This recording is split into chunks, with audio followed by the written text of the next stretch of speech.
Well, it was meant to be a child's toy. Now a doll marketed for Muslim children is at the front of a controversy with a greeting card company called NobleWorks. Here's a doll in her original packaging. It's called Amina, and it's made by the Desi Doll Company. She teaches children religious sayings in Arabic, such as, "Peace be upon you." Here's what the greeting card company, headed by publisher Ron Confi, did with it. As you can see, it reads, "Pull the strings if you're pull string 4 message if you dare, excuse me.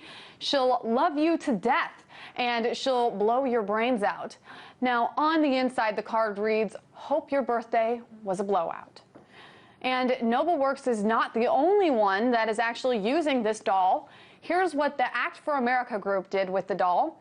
The group posted this picture of it, and with the words on its WordPress blog that said, "The latest toy has hit the shops. A talking Muslim doll. Nobody knows what the hell it says, but no one has the guts to pull the cord." So, innocent humor or flaming anti-Muslim stereotypes?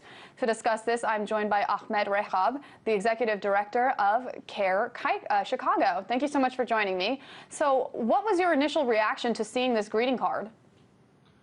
That it was dumb, that it had no sense of humor, and some critics of our complaint about this card are going on the usual tune that Muslims don't have a sense of humor, which of course is a statement of generalization in of itself.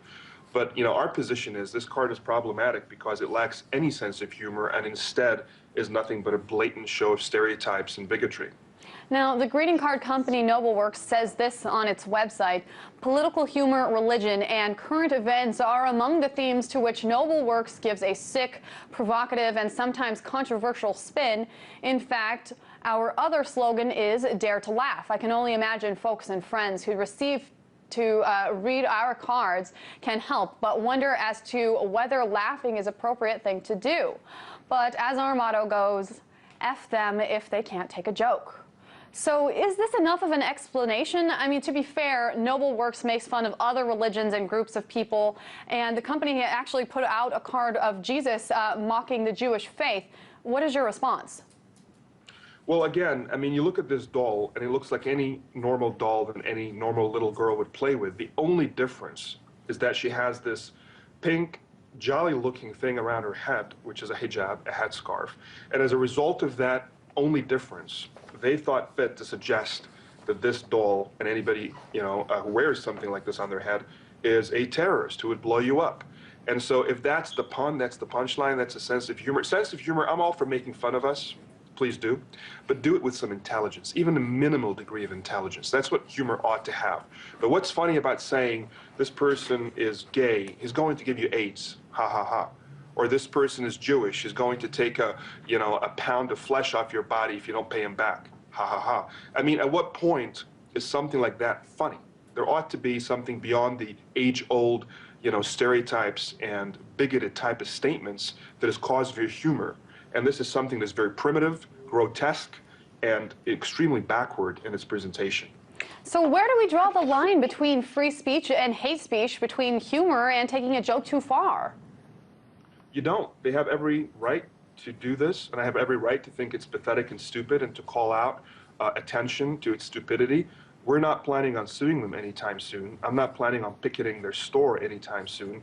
I will not forcefully stop them from doing what they want to do. All I'm doing here is engaging in my own freedom of speech to suggest that something like this is not unrelated to the types of incidents that we see just in Massachusetts 2 weeks ago. A woman who, for no other reason but wearing a hijab on her head, was attacked by an assailant who punched her in the shoulder in front of her children and yelled at her terrorist.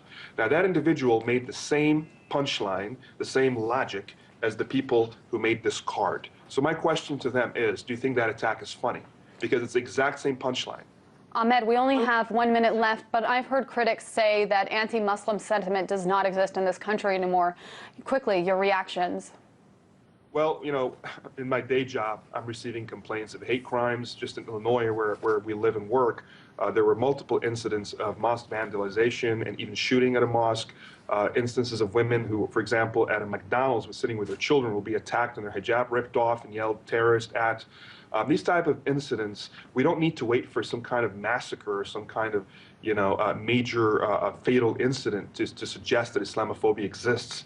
And it also is very troubling on the psychological realm. Children who are bullied, called terrorists or bin Laden or things like that, very much using the same logic that the idiots who made this card are using. And if they think it's funny, they're entitled to that. And if I think it's grotesque, I'm entitled to say that it is. Well spoken, Ahmed Rehab, the Executive Director of CARE Chicago. Thank you for joining us. It's a pleasure. Thank you.